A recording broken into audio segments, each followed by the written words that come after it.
Stick around when we hold it down. Look at what we found. Fuck what they was talking about.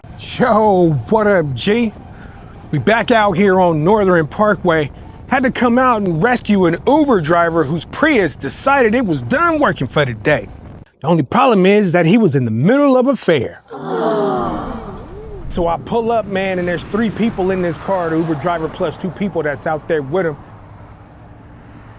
I asked him what's going on with his car, and he said that it sounds like the rod is knocking. Rod knock is a knocking noise coming from the engine, often caused by worn or damaged connecting rod bearings, which can lead to metal-on-metal contact, a potentially catastrophic engine failure.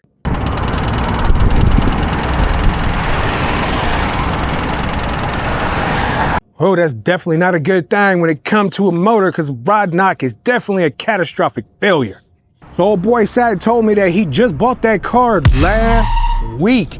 Last week he bought that car from another person here locally who claimed and said that they took great care of his car. The lie detector test determined that was a lie.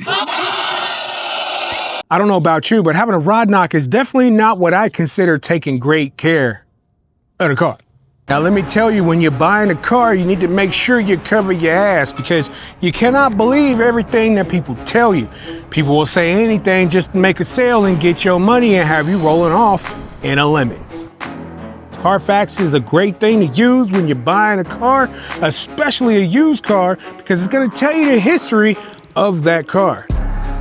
Another option that you also have is that you can test drive that car to a mechanic shop and have them do a full point inspection.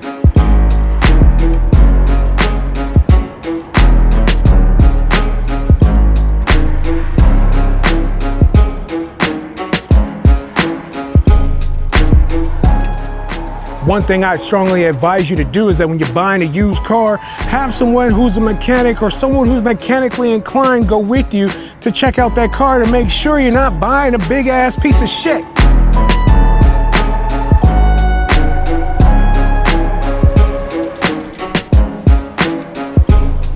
Him and all the passengers, we all rolling back into the city of Surprise, where I drop his fare off and then turn around and take his car to the shop.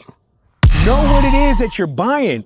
Don't wait until a light come on or something catastrophic happens and then be like, damn, because at that point it's too late and you're not gonna get your money back. Don't wait, get it straight.